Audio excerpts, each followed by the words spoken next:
ನ್ಯಾಯಾಲಯದ ನಡವಳಿಕೆಗೋಸ್ಕರ ಓದ್ತಾ ಇದ್ದೀನಿ ಅಂತ ಹೇಳ್ಬಿಟ್ಟು ನಿಮ್ಮದು ಟಿ ಪಿ ಇಲ್ಲ ಐತೆ ನೋಡಿ. ಶಿವಕುಮಾರ್ ಅವರು ಕನಕಪುರಕ್ಕೆ ಪ್ರಯಾಣ ಬೆಳೆಸ್ತಾರೆ. ಪ್ರಯಾಣ ಬೆಳೆಸುವಾಗ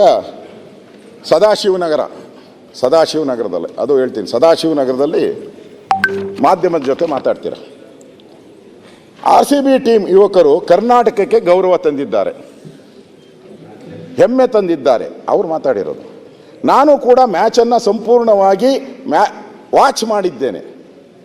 ಎಲ್ಲ ಕರ್ನಾಟಕದ ಜನತೆ ಪರವಾಗಿ ಅವರನ್ನು ಅಭಿನಂದಿಸುತ್ತೇನೆ. ಅವರ ಆಗಮನ ಇದೆ. ಅದರ ಬಗ್ಗೆ ನಮ್ಮ ಪೊಲೀಸ್ ಅಧಿಕಾರಿಗಳು ಮತ್ತು ಸರ್ಕಾರ ಯಾವ ರೀತಿ ಗೌರವ ಸಲ್ಲಿಸಬೇಕು ಅಂತ ಮಾತಾಡುತ್ತಿದ್ದೇನೆ. ಸದ್ಯದಲ್ಲೇ ತಿಳಿಸುತ್ತೇನೆ. ಇನ್ನು CM ಡಿಸೈಡ್ ಮಾಡಿಲ್ಲ, ನಮ್ಮ ಡೆಪ್ಟಿ CM ಡಿಸೈಡ್ ಮಾಡ್ತಾರೆ. ವರದಿಗಾರ ಕೇಳ್ತಾನೆ, ವರದಿಗಾರ ಸರ್ ಯಾವ ರೀತಿ ಸಿದ್ಧತೆ ಮಾಡಿಕೊಟ್ಟಿದ್ದೀರಾ ಅಂತ ಕಾಮನ್ ಕೇಳೋದು. ಕೇಳ್ತಾರೆ DK ಶಿವಕುಮಾರ್ ಅವ್ರದ್ದು ಸ್ಟೈಲಲ್ಲ, ಸಿ ಟೈಮಿಂಗ್ ಎಲ್ಲಿಂದ ಮಾಡಬೇಕು, ಏನು ಮಾಡಬೇಕು ಅನ್ನೋದ್ರ ಬಗ್ಗೆ ಇನ್ನೂ ಚರ್ಚೆ ನಡೀತಿದೆ. ಸೊ ಫೈನಲ್ ಆಗಿ ಪೊಲೀಸ್ ಕಮಿಷನರ್, ಹೋಮ್ ಮಿನಿಸ್ಟ್ರು ನಾವೆಲ್ಲ ಕೂತು ಚರ್ಚೆ ಮಾಡ್ತೀರಿ. ಬೆಂಗಳೂರಲ್ಲಿ ಟ್ರಾಫಿಕ್ ತೊಂದರೆ ಆಗಬಾರದು, ಅವರಿಗೂ ಗೌರವ ಸಿಗಬೇಕು.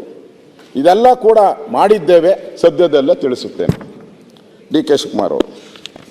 ವರದಿಗಾರ ಇನ್ನೊಂದು ಕ್ವಶನ್ ಕೇಳ್ತಾನೆ, ಬಿಡಲ್ಲ ಅವರು.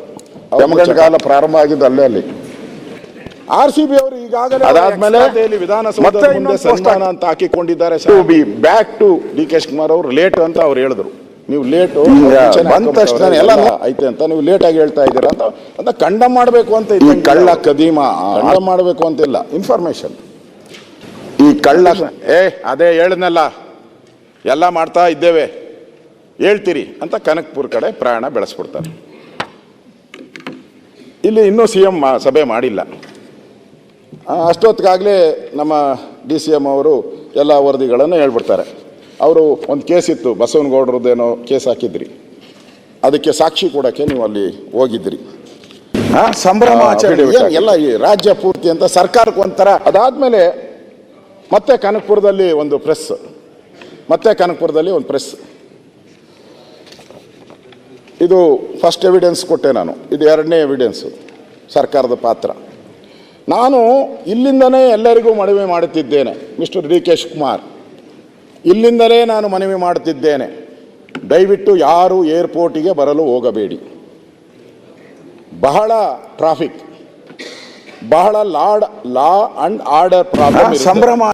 ಅದಕ್ಕೆ ನೀವು ಸೀದಾ ವಿಧಾನಸೌಧದ ಸ್ಟೆಪ್ ಮೇಲೆ ಬಂದ್ಬಿಡ್ರಿ, ವಿಧಾನಸೌಧಕ್ಕೆ ಬಂದ್ಬಿಡಿ, ಯಾರು ಏರ್ಪೋರ್ಟ್ಗೆ ಬರಬೇಡಿ.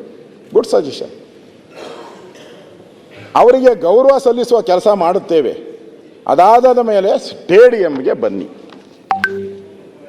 ಅದಾದ ಮೇಲೆ ನಂದಲ್ಲ ನನ್ಗೆ ಗೊತ್ತೇ ಇಲ್ಲ ಅಂತಾರೆ, ಅದು ಹೇಳ್ತೀನಿ ಆಮೇಲೆ.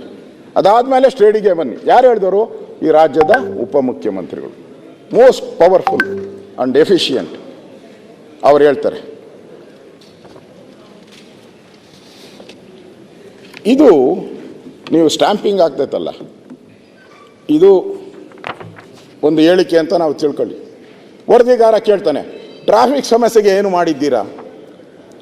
DK ಶಿವಕುಮಾರ್ ಅವರು ಓಪನ್ ಜೀಪ್ನಲ್ಲಿ ಬರಬೇಕು, ವಿಕ್ಟರಿ ಪರೇಡ್ ಓಪನ್ ಜೀಪ್ನಲ್ಲಿ ಬರಬೇಕು. ನೀವು ಕ್ಯಾನ್ಸಲ್ ಮಾಡಿದ್ರಿ, ಹೆಂಗೆ ಮಾಡಿದ್ರು ಗೊತ್ತಿಲ್ಲ. ಅವರು ಓಪನ್ ಜೀಪ್ನಲ್ಲಿ ಬರಬೇಕು, ವಿಕ್ಟರಿ ಪರೇಡ್ ಅಂತ ಇದ್ದರು. ಯಾರಾದರೂ ಏನಾದರೂ ಎಸೆದರೆ, ಬಿಲ್ಡಿಂಗ್ ಮೇಲೆ ನಿಂತು ಏನಾದರೂ ಬಿಸಾಕಿದರೆ, ಜೊತೆಗೆ ಅದಕ್ಕಾಗಿ ಸಾವಿರಾರು ಪೊಲೀಸರನ್ನು ನಿಯೋಜನೆ ಮಾಡಬೇಕಾಗಿರುತ್ತದೆ, ಕಲ್ಲೆಸೆಯುತ್ತಾರೆ ಅಂತ. ಅದಕ್ಕೆ ನಾವು CM ಎಲ್ಲರೂ ಕೂತು ಚರ್ಚೆ ಮಾಡಿದ್ದೇವೆ. ನಾನು ಪೊಲೀಸ್ ಅಧಿಕಾರಿಗಳ ಜೊತೆ ಚರ್ಚೆ ಮಾಡಿದ್ದೇನೆ. ಈ ಈವೆಂಟ್ ಆಗಿ ಹೋಗ್ತಿದ್ದೀನಿ, ನಮ್ಮ ಸೆಕ್ಯೂರಿಟಿ ಆ್ಯಂಗಲ್ ಭಾಳ ಮುಖ್ಯ ಅಂತ ಹೇಳ್ತಾರೆ. ವರದಿಗಾರ ಮತ್ತೆ, ಅಭಿಮಾನಿಗಳು ಅನ್ನೋದಕ್ಕಿಂತ ಹುಚ್ಚು ಅಭಿಮಾನಿಗಳನ್ನ ಹೇಗೆ ಕಂಟ್ರೋಲ್ ಮಾಡ್ತೀರಾ ಸರ್ ಅಂತಾರೆ. DK ಶಿವಕುಮಾರ್ ಮತ್ತೆ ಅವ್ರ ಸ್ಟೈಲ್, ನೋಡಪ್ಪ, ಹುಚ್ಚು ಇಲ್ಲ ಕೊಚ್ಚು ಇಲ್ಲ, ಅಭಿಮಾನ ಅಂದರೆ ಅಭಿಮಾನ. ಈ ವಯಸ್ಸಿನಲ್ಲಿ ಯುವಕರು ಹಿಂಗೆ ಮಾಡಿದ್ರೆ ಇನ್ನಂಗೆ ಮಾಡ್ತಾರೆ. ನಾನು ತಪ್ಪು ಅಂತ ಹೇಳಲ್ಲ, ಈ ಕಳ್ಳರಾಟನ ನಾನು ತಪ್ಪು ಅಂತ ಹೇಳಲ್ಲ, ಆದರೆ ಭಾಳ ಹುಷಾರಾಗಿರಬೇಕು ಅಂತ ಹೇಳಿ ಬೆಂಗಳೂರು ಕಡೆ ಪ್ರಯಾಣ ಹೊರಡಿಸ್ತಾರೆ. ಅಂದರೆ ಇಲ್ಲಿ ನೀವು ಗಮನಿಸಬೇಕಾಗಿರೋವಂಥದ್ದು, ಸನ್ಮಾನ್ಯ ಡಿ ಕೆ ಶಿವಕುಮಾರ್ ಅವರಿಗೆ ಪ್ರತಿ ಕ್ಷಣಕ್ಕೂ ಎಲ್ಲ ಮಾಹಿತಿಯನ್ನು ತಗೊತಾ ಇದ್ರು, ಪಡೆಯುವಂಥ ಕೆಪಾಸಿಟಿ ಅವ್ರಿಗಿತ್ತು ಎಂಟೈರ್ ಈ ಒಂದು ಎಪಿಸೋಡಲ್ಲಿ.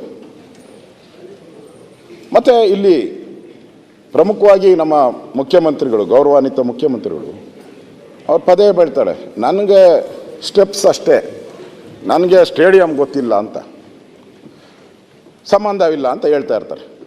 ಕುನ್ನಾ ಆಯೋಗದಲ್ಲೂ ಹಂಗೆ ಬರ್ಸ್ಕೊಂಡಿದ್ದಾರೆ, ಕುನ್ನಾ ಆಯೋಗ ರಿಪೋರ್ಟ್ ಕೊಟ್ಟಿದ್ದಾರೆ, ಅದರಲ್ಲೂ ಹಂಗೆ ಬರ್ಸ್ತಾರೆ. ಸನ್ಮಾನ್ಯ ಶಿವಕುಮಾರ್ ಅವರು ವಿಧಾನಸೌಧ ಕಾರ್ಯಕ್ರಮಕ್ಕೆ ಬಳಿಕ ಸ್ಟೇಡಿಯಂ ಬನ್ನಿ ಅಂತ ಯಾಕೆ ಹೇಳಿದ್ರು? ವೈ? ಸ್ಟೇಡಿಯಂ ಕಾರ್ಯಕ್ರಮ ಸರ್ಕಾರದ ಅಲ್ಲ, ಗೊತ್ತಿಲ್ಲ, ನಾನು ನೋಡಿಲ್ಲ ಅಂತ ಹೇಳಿದ್ಮೇಲೆ ಸನ್ಮಾನ್ಯ ಡಿ ಕೆ ಶಿವಕುಮಾರ್ ಅವರು ಸ್ಟೇಡಿಯಂಗೆ ಬನ್ನಿ ಅಂತ ಯಾಕೆ ಹೇಳಿದ್ರು? ಇದು ನಾವೆಲ್ಲ ಭಾಳ ಯೋಚನೆ ಮಾಡಬೇಕಾಗಿರುವಂಥದ್ದು. ಈ ಕಡೆ ಮತ್ತೆ ಇದು ಡಿ ಕೆ ಶಿವಕುಮಾರ್ ಅವ್ರ ಪಾರ್ಟ್ ಆಯಿತು. ಮುಖ್ಯಮಂತ್ರಿಗಳು 11 ಗಂಟೆಗೆ CM ಕಾವೇರಿ ನಿವಾಸದಲ್ಲಿ ಅಧಿಕಾರಿಗಳು ಬರ್ತಾರೆ. ಯಾರು? ಸರ್ಕಾರದ ಮುಖ್ಯ ಕಾರ್ಯದರ್ಶಿ ಶಾಲಿನಿ ರಜನೀಶ್ ಅವರು, ಗೌರವಾನ್ವಿತ ಶಾಲಿನಿ ರಜನೀಶ್ ಅವರು,